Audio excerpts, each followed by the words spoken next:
नमस्कार दोस्तों, reality classes में आपका स्वागत है। इस वीडियो में हम लोग भारतीय अर्थव्यवस्था के अंतर्गत वर्ष 1991 के आर्थिक सुधार तथा उसके बाद की अर्थव्यवस्था, इस टॉपिक को कवर करेंगे। इसमें हम लोग मेनली देखेंगे कि 1991 में क्या हालात पैदा हो गए थे जिससे कुछ क्रांतिकारी परिवर्तन अर्थव्यवस्था में लाए गए थे, और भारत की जो अर्थव्यवस्था है ना, उसके बाद तेज़ी से भारत ने विकास किया है, और जो भारत की जीडीपी है इस समय दुनिया में 5वें नंबर पे पहुंच गई है। चलिए सबसे पहले हम लोग देखते हैं आर्थिक सुधार क्या होते हैं। तो आर्थिक सुधार का मतलब जब काफ़ी बड़े लेवल पे चेंजमेंट होगा देश की अर्थव्यवस्था में, और जो वहाँ पे नियम चल आ रहे हैं ना उनको बदला जाए, तो इस तरह के बदलाव को हम लोग आर्थिक सुधार कहते हैं। अब 1991 में हुआ क्या था? भुगतान संतुलन, मतलब इंडिया बहुत बड़ा इंपोर्टर था क्रूड ऑयल का और बहुत सारी दूसरे वस्तुओं का। उस समय इंडिया की जो इकोनॉमी थी ना, वो क्लोज्ड इकोनॉमी थी, मतलब इंडिया में बाहर की कंपनियों का जो निवेश था बहुत कम था, और जो प्रतिस्पर्धा थी वो भी कम थी। तो भारत को बाहर से जो आयात करना पड़ता था उसके एवज में इसको डॉलर में पे करना होता था। तो उस समय इंडिया के पास जो रिजर्व था बहुत कम हो गया था, फॉरेक्स रिजर्व। तो भुगतान संतुलन मतलब पेमेंट, बैलेंस पेमेंट की जो समस्या उत्पन्न हो गई थी 1991 में, और उस समय एक सप्ताह के लिए केवल बचा था पेमेंट करने के लिए, मतलब जो पैसा था वो एक सप्ताह के जो इंपोर्ट है उसको पे करने के लिए सफिशिएंट था। जो मैंने अभी बताया वो यहीं पे लिखा है कि 1991 तक भारत की अर्थव्यवस्था क्लोज्ड इकोनॉमी थी, मतलब भारत में जो कंपनियां थी उनको ग्रोथ करने के लिए 1947 के बाद इस तरह की पॉलिसी लाई गई थी कि यहाँ के जो लोकल उद्योग हैं वो बढ़ें और बाहर की कंपनियां आके लोकल व्यापार को दबा देंगी, इसलिए भारत की अर्थव्यवस्था बाहर के लिए खोली नहीं गई थी। उस समय भारत सरकार ने IMF के पास सोना गिरवी रख के लोन प्राप्त किया था, और 1991 का जो आर्थिक संकट आया था, इकोनॉमिक क्राइसिस, उस समय भारत के प्रधानमंत्री थे PV नरसिम्हा राव और वित्त मंत्री थे डॉक्टर मनमोहन सिंह। और जो PV नरसिम्हा राव थे वो उस समय उद्योग मंत्री भी थे, इंडस्ट्री मिनिस्टर। 1991 में जब भारत IMF के पास लोन लेने के लिए गया तो IMF ने कुछ सुझाव दिए थे, जैसे मुद्रा का अवमूल्यन, मतलब जो करेंसी की वैल्यू थी उसको कम करने का सुझाव दिया था। मतलब जैसे अभी आप 100 रुपये में जो चीज़ खरीद सकते हैं वो उसके बाद आप जब मुद्रा का अवमूल्यन हो जाएगा तो वो चीज़ आप कम रुपए में खरीद सकेंगे।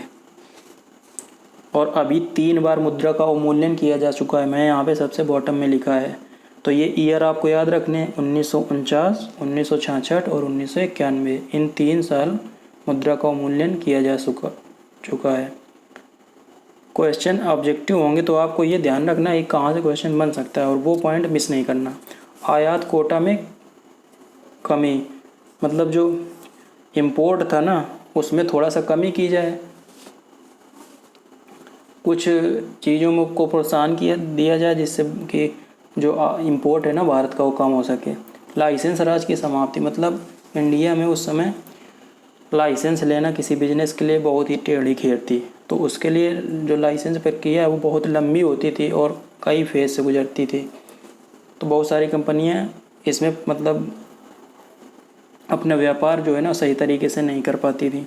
सरकारी व्यय में कमी का सुझाव दिया था कि जो गवर्नमेंट स्पेंडिंग है ना उसको कम किया जाए।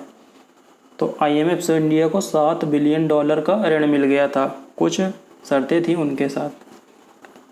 कुछ प्रमुख शर्तों में अर्थव्यवस्था का उदारीकरण, निजी क्षेत्र पर लगे प्रतिबंध हटाना व WTO की सदस्यता लेना शामिल था। अगला पॉइंट लिखा है कि 1991 में कर ढांचे में सुधार हेतु प्रोफेसर राजा चलैया की अध्यक्षता में एक समिति गठित की गई थी। उसका नाम था राजा चलैया समिति। तो आपको ये याद रखना है कि राजा चलैया समिति का संबंध किससे था? तो एक कर ढांचा जो टैक्स सिस्टम था उसमें रिफॉर्म्स के लिए था, मतलब ये कमेटी से वो गठित की गई थी, राजा चलैया समिति। यहाँ पर मैंने एक पॉइंट रखा है, आपको ये भी याद रखना है। MRTP एक्ट 1969 के स्थान पर 2002 में कंपटीशन एक्ट लाया गया था। तो ऐसे 1991 में ये रिफॉर्म की बात हो रही, तो उससे कई रिफॉर्म तुरंत किए गए और ये रिफॉर्म थोड़ा बाद में किया गया था। तो ये आपको याद रखना है। जो MRTP का फुल फॉर्म है monopolies and restrictive trade policies act. ये 1969 में पहले लाया गया था, उसके बाद 2002 में कंपटीशन एक्ट उसकी जगह पे लाया गया। तो क्वेश्चन इसी तरह पूछेगा कि ये कंपटीशन एक्ट कब लाया गया था इस MRTP एक्ट के स्थान पे। और IMF ने भारत ने IMF की शर्तों को माना और एक नई आर्थिक नीति की घोषणा की। तो भारत ने नई आर्थिक नीति की घोषणा 1991 में की थी, याद रखना है आपको। और भारत ने 1 जनवरी 1995 को WTO की सदस्यता ग्रहण की थी, ये भी आपको याद रखना है। जो सुझाव थे ना उसके वर्ल्ड बैंक के, उसमें एक ये भी था कि WTO की सदस्यता ले भारत। 1991 के बाद आरंभ हुई आर्थिक सुधार नीतियों में प्रतिबंधों को समाप्त कर दिया गया, काफ़ी हद तक प्रतिबंध कम कर दिए थे। जो लाइसेंस प्रक्रिया थी ना, उसमें 6 श्रेणी को छोड़ के सभी उद्योगों के लिए लाइसेंस लेना की जो अनिवार्यता थी वो ख़त्म कर दी गई। तो जो 6 श्रेणी थी वो थी अल्कोहल, सिगरेट, इलेक्ट्रॉनिक्स, विमानन, रसायन और औषधि। ये आपको याद रखना है कि 6 श्रेणियों में छूट दी गई थी और वो 6 श्रेणियाँ ये थीं। अगला पॉइंट देखते हैं। वित्तीय क्षेत्र की सुधार नीतियों का प्रमुख उद्देश्य RBI को नियंत्रक की भूमिका से हटाकर सहायक की भूमिका में रखना था। तो जो RBI की जो एक मेन फंक्शन था ना, वो उसको कंट्रोलर की जगह एक एडवाइज़र और सलाहकारी संस्था के रूप में ज़्यादा काम कर सके, ऐसा देखा गया। बैंकों की पूंजी में विदेशी भागीदारी की सीमा को 50% तक कर दिया गया। आप ये FDI समझ लीजिए कि जो फॉरेन भागीदारी हो उसको बढ़ा के 50% किया गया। तो यही है ना कि आर्थिक सुधार क्या क्या हुए थे उसके बाद। तो ये सब एक साथ तो हो नहीं गए थे, टाइम से हुए थे। तो इसी से रिलेटेड क्वेश्चन आएगा। आप ये समझ लीजिए कि जो UPSSC का पैटर्न है ना, वो अपने पैटर्न पे बिल्कुल अडिग रहता है। आप पिछले 1 साल के पेपर उठा के देख लीजिए कोई भी। करों को कम किया जाए ताकि ज़्यादा से ज़्यादा लोग कर भरें, तो करों को कम किया गया। मुद्रा के अवमूल्यन से देश में विदेशी मुद्रा के आगमन में वृद्धि हुई। मुद्रा का अवमूल्यन हुआ जिससे जो फॉरेन करेंसी थी वो भारत में उसकी बढ़ोतरी हुई। सार्वजनिक क्षेत्र के उपक्रमों का चयन कर उन्हें प्रोत्साहन करने के लिए 3 कैटेगरी में डिवाइड किया गया। जो PSUs थे ना, उनको 3 कैटेगरी में डिवाइड किया गया था, महारत्न, नवरत्न और मिनी रत्न। ये जो कैटेगराइजेशन है वो उनकी उस समय की कितनी बाजार मूल्य था, मार्केट वैल्यू था, उसके आधार पे किया गया। तो क्राइटेरिया आपको याद नहीं रखना क्या था, बस याद रखना है 3 श्रेणियों में डिवाइड किया गया था। अब आपको एक इम्पॉर्टेंट पॉइंट याद रखना है यहाँ पे। अर्थव्यवस्था के खुलने से FDI में तेज़ी से वृद्धि हुई और 1990-91 में जो FDI $100 मिलियन था, वैल्यू आप देखिए 100 मिलियन था जो $, वो 2014-15 में कितना हो गया 73.5 बिलियन $। तो आप समझ लीजिए मिलियन से बिलियन 1000 टाइम होता है, बहुत ही ज़्यादा ग्रोथ हुई। और लास्ट के जो पॉइंट हैं इनमें से क्वेश्चन बनने के चांस बहुत ज़्यादा हैं। एक क्वेश्चन बनेगा इस टॉपिक से तो पता नहीं कहाँ से बन सकता है, तो उनमें से आपको ये रखना है। तो जो 1991 के सुधार थे उनको LPG रिफॉर्म के नाम से भी जाना जाता है। तो LPG का फुल फॉर्म याद रखना है। L का मतलब है लिबरलाइजेशन, P का मतलब है प्राइवेटाइजेशन, G का मतलब है ग्लोबलाइजेशन। L का मतलब है हिंदी में बोलेंगे उदारीकरण, निजीकरण और वैश्वीकरण। इनका मतलब मैं बता देता हूँ। तो जो उदारीकरण होता है उसमें जो पॉलिसीज़ है ना, उसमें यदि छूट दी जाए, जो जैसे लाइसेंस प्रक्रिया थी ना, वो 6 उद्योगों के अलावा 6 वैरायटीज़ के फील्ड के अलावा बाकी सभी फील्ड में लाइसेंस लेना को अनिवार्यता थी, वो ख़त्म कर दी गई। तो इसी को उदारीकरण बोलते हैं।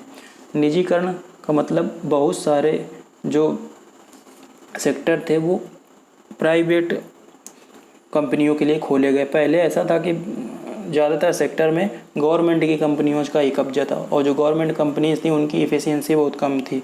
उत्पादकता कम होने के कारण जो यहाँ पे उनकी कंपनियों की जो ग्रोथ रेट थी वो निगेटिव हो गई थी। और वैश्वीकरण का मतलब ये होता है कि जो देश की इकोनॉमी है उसको क्लोज इकोनॉमी से ओपन इकोनॉमी कर देना। अब कंपटीशन बाहर की कंपनियों से होगा, तो बाहर की कंपनियां आएंगी और वो देश की कंपनियों के साथ कंपटीशन करेंगे, जिससे देश में है ना FDI बढ़ेगा और जो लोकल कंपनियां हैं उनकी भी ग्रोथ होगी और लोगों को कम रेट में वस्तुएं और सर्विसेज अवेलेबल होंगी। अगला पॉइंट बहुत ही इम्पोर्टेंट है कि डॉक्टर मनमोहन सिंह जी उस समय वित्त मंत्री थे, तो उनको 1991 के सुधारों के लिए उदारीकरण का अग्रदूत, इंग्लिश में बोलेंगे पायनियर ऑफ लिबरलाइजेशन, बोला जाता है।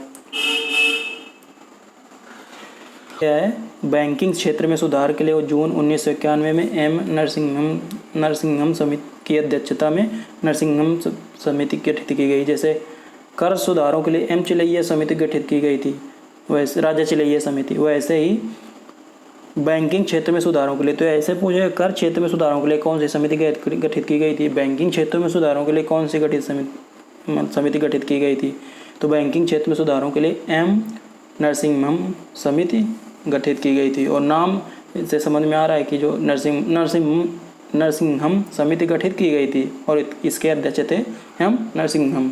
तो इस टॉपिक में जो मोस्ट इम्पॉर्टेंट फैक्ट्स थे मैंने वो यहाँ पे बता दिए हैं। आपको ज़्यादा इसमें डीपली घुस के पढ़ाई नहीं करनी है, इतने से आपका काम हो जाएगा। आपको कहीं पे डाउट होता है तो आप कमेंट करके पूछ सकते हैं। चलिए मिलते हैं अगले वीडियो में, तब तक के लिए नमस्कार, धन्यवाद।